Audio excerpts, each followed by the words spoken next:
Hi, I'm Steph, and this is the BS show number 6, April Fool's Day, and I'm here with my co-host Alan Gitlin, the G-Man. Alan, Hey, welcome to Steph, the what's going on, program. man? April Fool's Oh, Day, and we got a fool in the White House. So it's tell April me Fool's about Day it. Tell me everywhere. about it. I'm all ears. Well, the guy,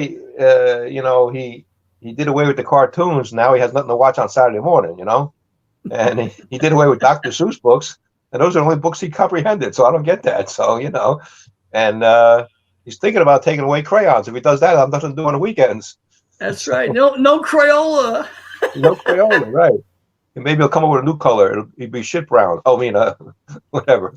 But anyway, we're just having fun with this. We've had some challenges, and people have blacked me out. They put a screen over us. They blipped us out for a little bit with audio for a couple minutes here and there. But the show's going on. We don't care what they do to us. We don't care. This is show number 6.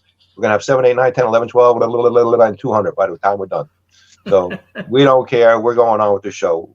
We're just two guys having a good time, BSing, and hopefully, if somebody picks it up, fine. If not, we're just having fun with this. That's all. We're not doing it for money. We're not doing it for. We're just doing it to have a good time.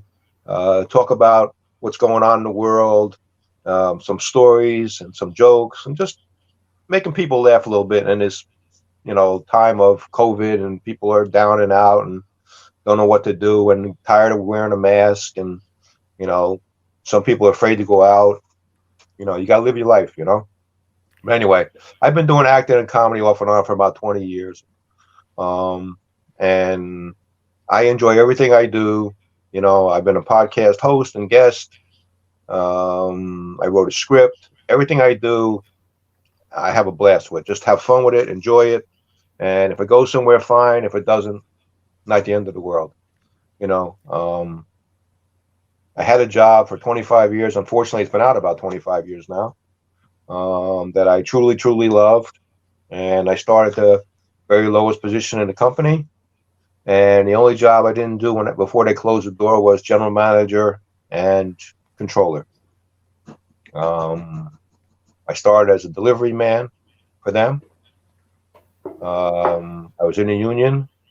The union rep had been in the company about 35 years. I knew him very well. Matter of fact, he unfortunately passed away, as did most of the workers. I was one of the younger ones there. Even after 25 years, I was still one of the younger ones there. Um, and when I was in the union, he used to say to me, "You can't do that." And I would say, "Listen, you know what? Write me up." But the guy signs my check, tells me to do something, I'm doing it. Uh, the general manager, when they closed, and I were the only two men that made it out of the warehouse in the 25 years I was there.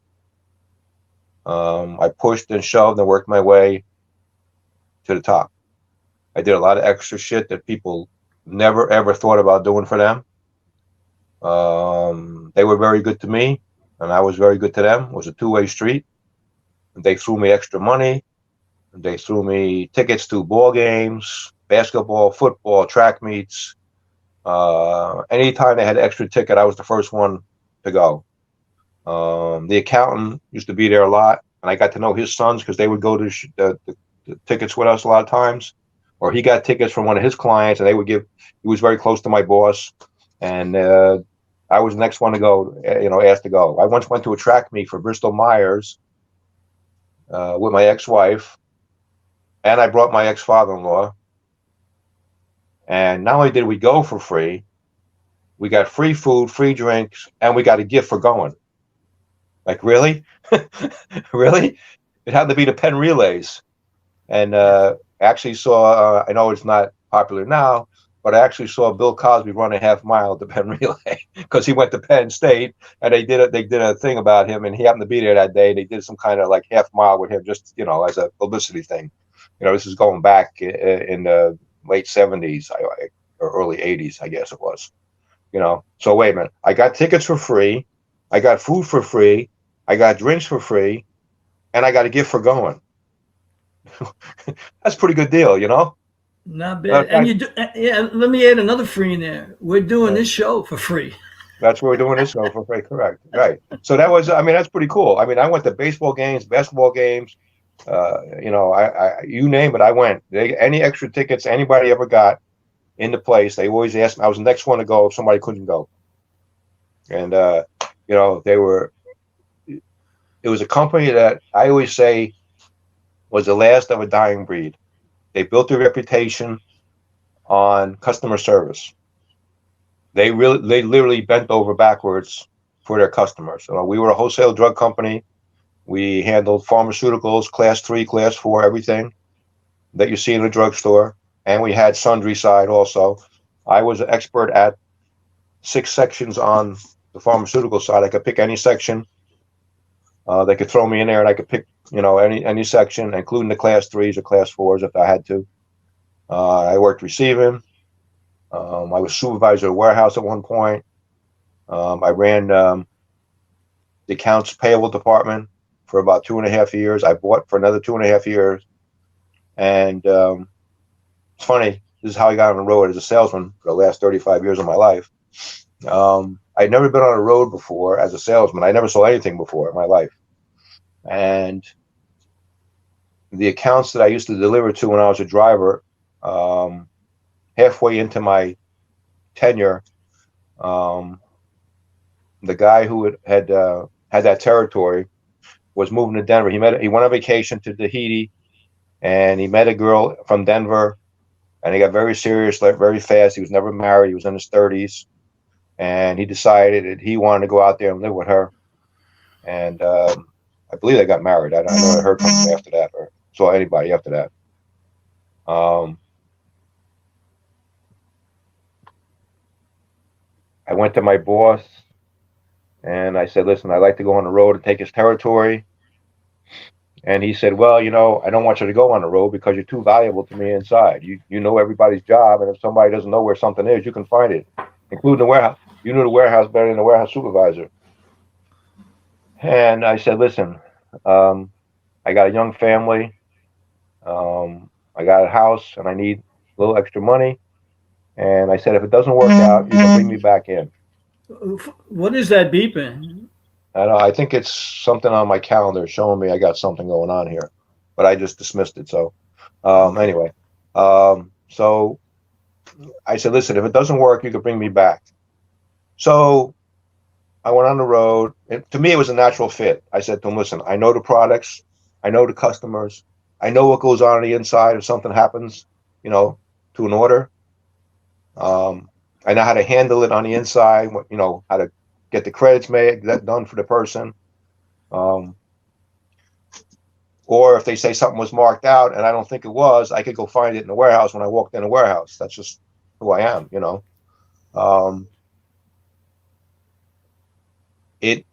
The customers loved me because there was no question I couldn't answer out there. I didn't have to call anybody. They could ask me any question and I could tell them exactly what happened because I knew what happened on the inside. Matter of fact, it was one time I went to a guy in Bricktown, New Jersey, and he said, yesterday I got my order yesterday, and I got shorted watch batteries. And I said, where's the box it came in? Did you break it down yet? And he said, no, they just threw it in the garbage in the dumpster. At one point you didn't have to do that. You just throw things in a dumpster and don't worry about it.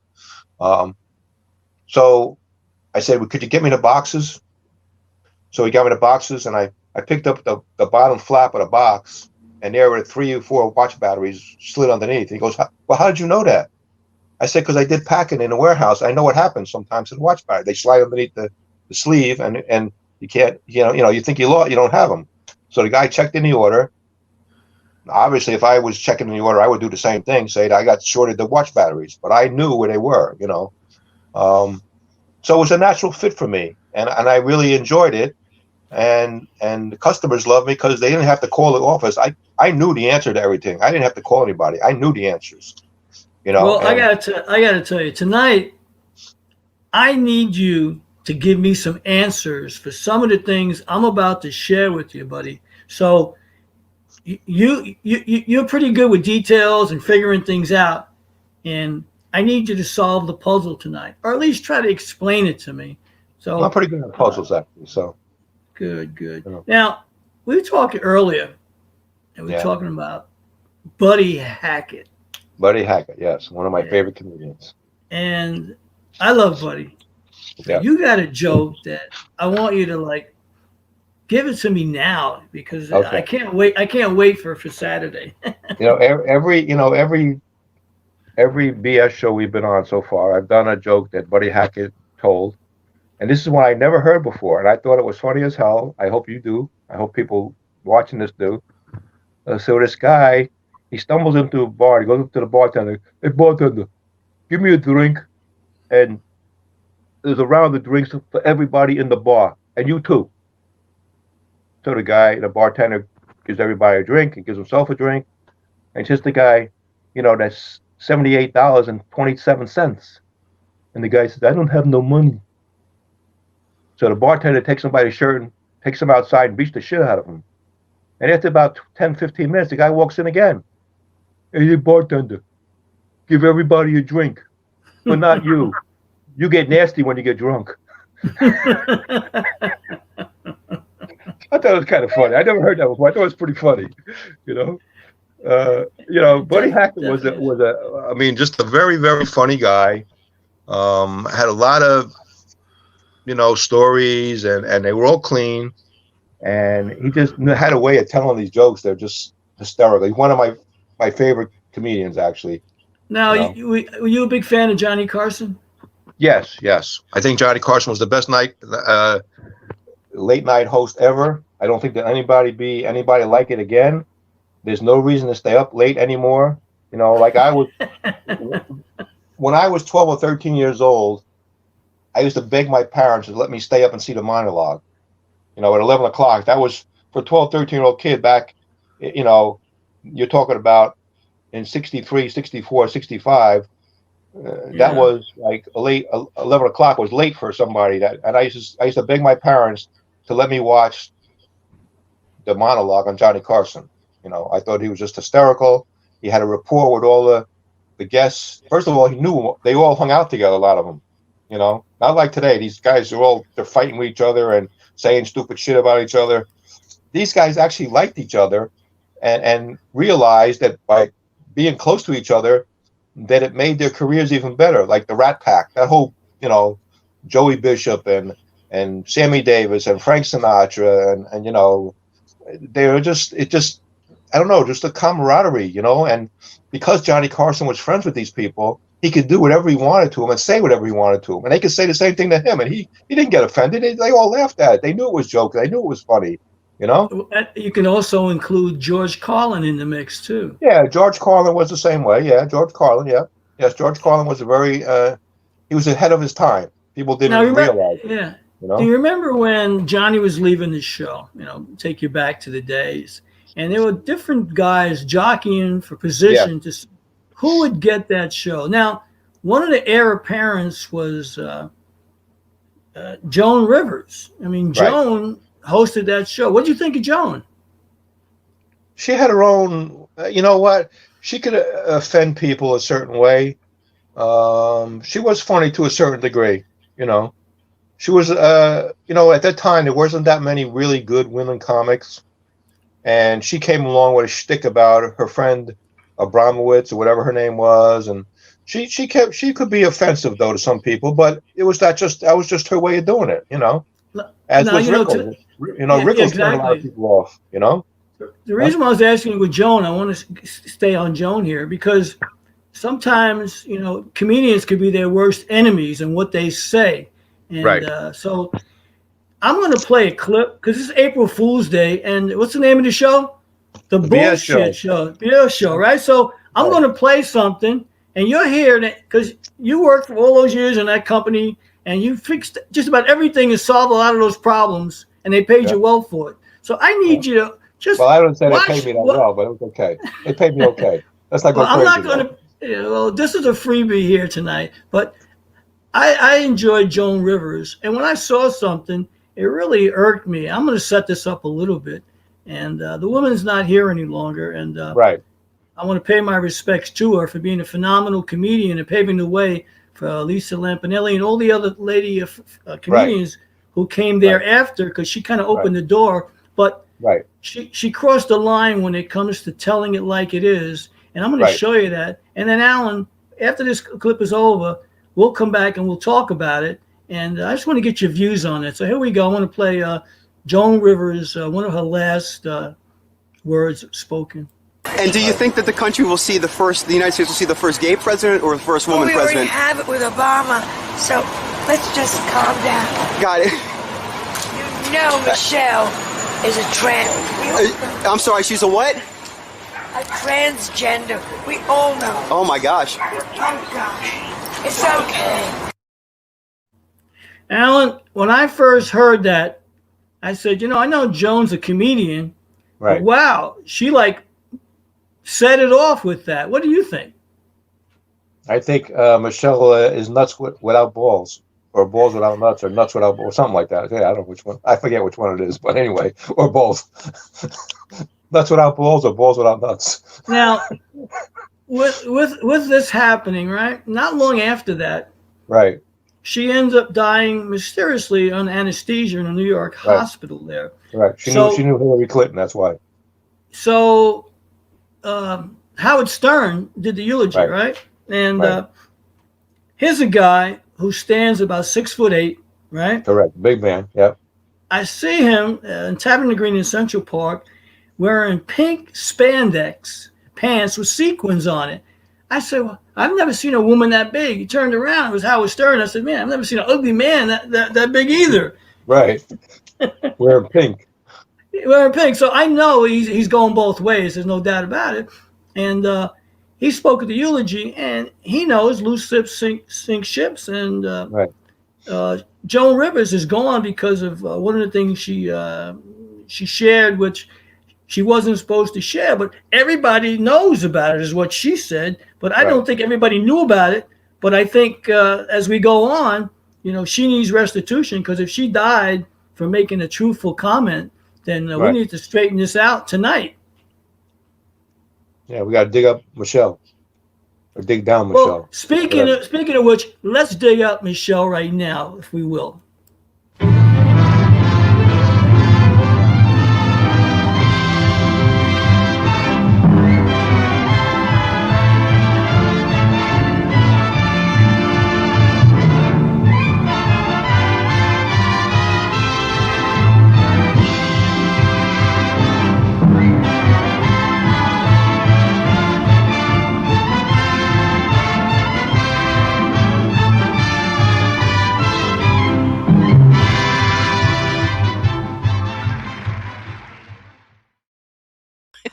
It's quite amusing, but it's this is deep fake.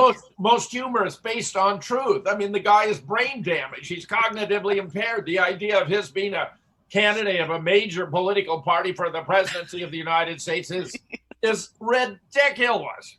Yeah, but Jim, don't you think though? I mean, at this point that they're kind of just toying with this because they're gonna. Don't you think they have something up their sleeve? They know. Oh, I think they have Andrew Cuomo and Michelle Obama up their sleeve. That's what I anticipate, Louise. Yep. Okay. Thanks for adding that, because, they definitely have something up their sleeve. Biden says I'd add Michelle to my ticket in a heartbeat. Speaking of Michael LaVaughn Robinson, I'd take her in a heartbeat. Here's an earlier photograph of Bill Gates with guess who? Barack Obama and Michael LaVaughn Robinson. Notice what Michael LaVaughn Robinson does not have that Michelle Obama has: boobs. Here's Bill Gates with the boobless Michael LaVaughn Robinson. We know, in fact, from her position, that Michelle Obama is not a woman who used to be a man, but a man with breast implants and a huge shaving bill. On the campaign trail, no medical staff were allowed to go near her other than to take vitals if she got sick, which she never did. I know what I know because I walked in on her or him while he was taking a leak standing up in a bathroom in Trenton. They paid me millions for my silence, but after seeing what they've done to the country, I just can't keep quiet. Notice how Michelle has a package that most women do not have. And where a diligent student found the parents of the children, since two men cannot have children, where the older girl looks just like her father, the younger just like her mother. Meanwhile, Malaya praises Trump's action. My dad wouldn't know what to do. This is a fairly sensational, if relatively minor, development. Trump's response in these difficult times is gaining him fans from the most unlikely places. While Nancy Pelosi and the wicked Democrats in the House continue to criticize and rage against him, others on the left are seeing the light. The latest is probably one of the last people you'd suspect of saying anything positive about our president. Barack Obama's eldest daughter, Malaya, while in conversation with one of her classmates, admitted her true feelings about Trump's abilities. Hank Hilmer, a very intelligent, charming Harvard classmate of hers, told reporters that two of them were having a conversation about Trump's leadership. He was shocked when she actually said, "I have to admit he's showing true leadership and strength. It's like he instinctively knows what to do. He's giving people hope. My dad would have fumbled this. He wouldn't have had a clue how to handle it." Malaya, of course, asked Hank to keep the conversation secret so it wouldn't damage her dad's reputation, but it was too much for him to hold back. A devout Trump supporter himself, he decided to tell the world in an upcoming book written along with avowed Republican strategist Joe Barrett. Our president is winning over the hearts and minds of the entire world. He's our only hope to recover, and little by little, all are coming to see that. Even the wicked Democrats, including Barack Obama's daughter. Yeah. Lisa, that's just a fascinating story. And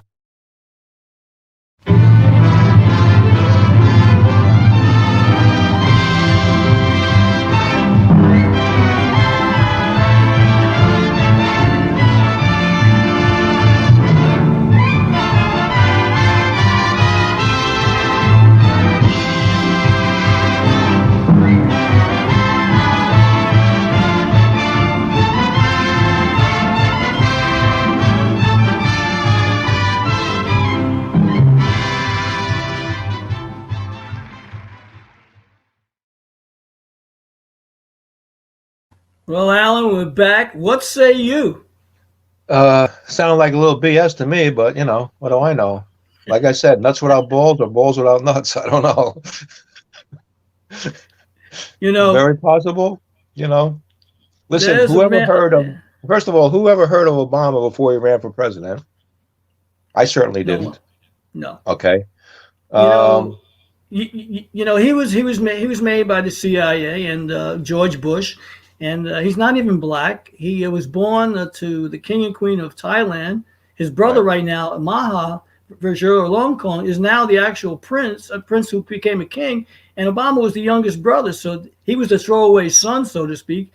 And they put him on the American people, and they passed him off as Barack Obama. And really, he was Prince Sudhuyadej from Thailand. Matter of fact, when his father died in 2016, he was there at the funeral. Quite interesting that he's there, you know, in Thailand with Hillary Rodham Clinton. So it goes to show you, you know, that Hillary Rotten Clinton. Rodham. Well, Right. I saw the excerpts. You know, I read that, you know, her transcripts of her and Uma, and I realized like she should have went to jail. Trump was right on point about that, and her gay relationships, you know, like Well, over the there's a top reason as well. why she stuck by Bill. You know, she stuck by Bill because she didn't want nobody messing in her personal stuff. Okay. So listen, Monica might have been doing both of them, for all we know. You know, she got caught. That's why she got thrown out of the White House. Probably she wasn't supposed to get caught with either one of them. She did. So, you know. Yeah, you're Hey. probably right. So now, Well, yeah, Hillary got mad because she got caught with him. You know, hey, you did him and you did me, but you got caught with him, and that's no good because that's not the agreement we had. And Monica hasn't said a whole lot ever since then either, really. You know, well, So- she had a mouthful. That was enough, you know. and something about the devil with the blue dress or something like that, right? Oh, that was a song too, right? That's Devil with right. the blue dress, blue dress, blue dress. devil Yeah, with the yeah, blue- that's by my friend there. Yeah, Mitch Ryder. Mitch Ryder? Yeah, Mitch yeah. Ryder? Yeah. Detroit Wheels. Yeah, Mitch. Detroit Wheels, correct. Yeah. We saw a few musical lyrics in here also. Yeah, I did a talk show. What do you think with Nancy Wallace? And I used one of his songs as an intro for our show there. So yeah, I like him. He's pretty cool. So Yeah, he was good. So here we are. I just blew it up there on April Fool's Day and put something out there that I'll put all my enchiladas on, that I am right on point about this. And I am, and I will, not that I would stand on a stack of Bibles. If I wanted to, if I couldn't reach something, I have to stand on the Bible so I can get elevated height. but I'm sticking to it. I'm sticking to it. Well, I want to thank you tonight for coming on with me. And before I give you another word here, final words here, anyone interested in finding out about the HR Bill 748, I put it up again on the Internet Guy for you. It's on its own playlist. And Alan and I went over all of the key points in that. So I strongly suggest that you go to our site, get it, download it, and keep it, because you need to be informed. Yes. And this is all BS, but this BS is straight up. And you're going to need a pair of boots, to sort through all the BS that you're going to realize and that's been revealed in that, Alan, right? Some of the bigger than some of the heists that Jesse James and Bonnie and Clyde did, I think. Oh, this is just an amazing ripoff of the American people. It's right. Just a shame, and you saw that. I mean, I had a video that they made me take down. They censored it, and then they cut it to where it was only 3 minutes with nothing from the bill whatsoever. So I quickly had to go and do what I do, and recreate something that I shouldn't have to be able to put it up and express, my God-given right, freedom of speech. So I'm glad that you're in it with me, because here it is. Your screen gets knocked off. We can't see you, or vice versa. I can't have a communication with you, and a number of weeks going by. So I'm telling anyone who's watching this show here to go to our channel, watch that, write it down, ask your congressmen, ask your senators, what the freak is going on here? Right. Not that they could do anything about it. It's already done. But, I think we should move to another country and get some of that money, actually, because we're not getting any of it. Yeah, that $300 million there for the disaster. All that money overseas. Infrastructure. Yeah. That is amazing. Whose pocket is that going in? Not ours. Say what you want, but it rained today here, right? Yes. I'm not going to blame it on Trump. He had nothing to do with the rain coming down today. So they'll blame it on him. Yeah, but they will. And it's just amazing with the Democrats. I'll say Democrats is what I'm going to call them. And Dingbats. Yeah, and it's a shame to be a hater. Don't hate the game. Hate the players. Hate to play. I mean, if it's the players bad, like you got the president, right? I'm waiting for the day where it's 95 degrees hot. He's under the sun lamps, and the freaking mask peels off, and you get to find out who's underneath the mask. we know Pelosi's pulling the strings, so it don't matter. She's 80 years old. She don't have many days to pull yet left. Well, then it's Chuck the Schmuck that's doing it then. Well, I tell you, if it's Chuck the Schmuck, Fancy Nancy and Chuck the Schmuck, I don't give a fuck. Right. Which one? That's exactly right. It doesn't matter which one you pick, because they're both full of shit. Right. They're really throwing the bull. You think this show is bullshit, man? They're really throwing it to the people. Here, real quick. Real quick. I'm gonna throw a quick little commercial here. We've had so much time with the pandemic, so this is what I do in my free time. Here.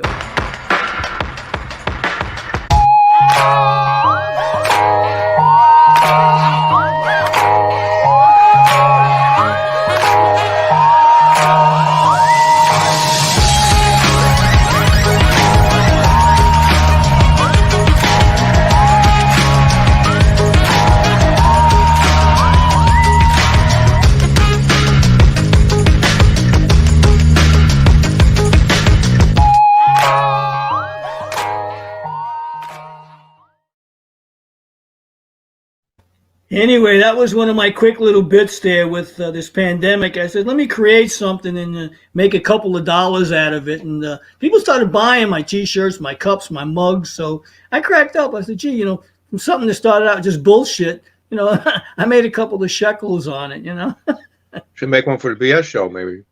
Yeah, I can do that. Yeah, I can do that. I surely can. Yeah, so check it out. It's on Zazzle.com/Sindoni Says. And yeah, I should now that I got the time that I'm sitting behind the computer, I can do some of these things. As you know, I'm fairly creative. I'm what I call low budget, no budget. You know, I mean, I wrote like 8 or 9 scripts. I had one that was almost selected for a Hollywood movie, and I got a documentary that may be coming out this year regarding inner Earth, hollow Earth type stuff. So, and I have a script that's going to hopefully have a trailer made for it in Chicago when the COVID dies down. We have the actors in place. We're just waiting, for the COVID to kind of calm down, because I have to go to Chicago. I have a friend of mine that has a small studio, and my thing will go. We know it. It's perfect for streaming. Yeah. For Roku, Amazon, or Hulu, or Netflix. We don't know, but we know it'll go. I'm sure it will. I am sure it will. You're the magic man when it comes to making people laugh, and it's a talent that you have, my friend. You've got a gift. You've got a gift. I will say. I don't know what it is, but it's a gift. We don't know which one it is. We haven't opened it yet. Still wrapped. Well, this week we came on an hour earlier because we've been having shenanigans. Well, you know what? Let's mix it up. Right. Let's try something different. Next week, we may go back to 9. We might be at 8 o'clock. I'm not sure. But for anything that we're doing here, you'll find it on the Internet Guy For You channel on YouTube. That's our channel. Alan's got a playlist there. The Showcase, the G-Man Showcase. Alan's got a website too. He's got www.theg-man.net. He's got videos on YouTube as well. He's on Facebook. He's all over the place. Yeah, and, I'm like bullshit all over the place, and it's spreading. More and more every week. There's a cow pasture behind me now. A lot of shit here. Right. It reminds me of one time when I was working in California, and somebody asked me to help clean the stalls for the horses because one of the guys didn't show up. I've done that. So I thought, I'll do that, And I tell you, I shoveled so much shit, that I thought he gave me enough experience to do the bullshit show, the BS show. So that's what I figured, what? I got the experience to do this show. It's actually a good exercise. Actually, I did it. I went out with somebody for 4 or 5 years, and I did it on a regular basis. And after a while, you kind of, I know it sounds weird, but the smell doesn't bother you after a while, and it's actually pretty good exercise. Actually, at least I thought it was anyway. I was also 15 years younger, 20 years younger. So yeah, about 20 years younger. So of course I didn't mind it then. I don't know if I can do it now because of my heart, but anyway, then I could. But I actually kind of enjoyed it. Maybe it was that I was going to get laid afterwards, so I figured, I enjoy it. I don't know. Take her up in the barn afterwards, huh? No, I got in the shower with her afterwards. I had to clean off after that. I let her clean me off. Oh my God. So anyway, so you on next week? Are we doing this next week or what? We are doing it. Hey, they're not stopping us, pal. We're going to throw the bull again. That made me think of a joke. It actually made me think of a joke. I don't know why. I just thought of this joke. As a Buddy Hackett joke, and I just happened to think about it. I don't know why. This lady walks up to a farmer and says, "Let me ask you a question. Why is that cow don't have horns?" And the guy says, "Well, some are born without horns. Some after a while, if they milk so much, the horns fall off. But that cow doesn't have horns because it's a horse." So I don't know why I thought of that. I don't know. My wacky things that just kind of funny anyway. So anyway, what? Keep being funny, my friend. And next week, God willing, we'll be back. BS show number what? 7. Going on 7, yeah. So we're gonna roll the dice next week. Lucky 7. So and then we're gonna get to 11. Yeah, that's right. My friend, my co-host, my buddy, my pal, my brother from a different father. Right. Don't go too far here. Good night, sweetheart. Well, it's time to go. Good night, sweetheart. Well, it's time to go. I hate to leave you. I really must say. Oh, good night, sweetheart. Good night. Mother, oh, and your father.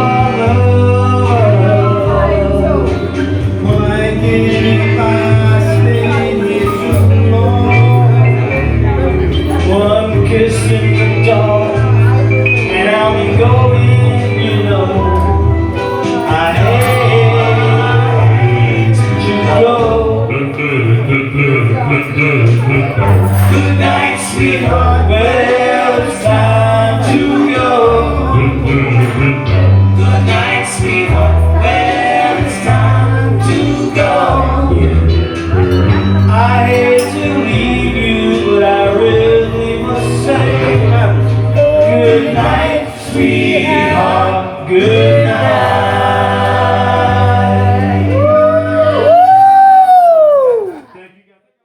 Changing all the time. Keep it on. Changing all the time. Keep it on now.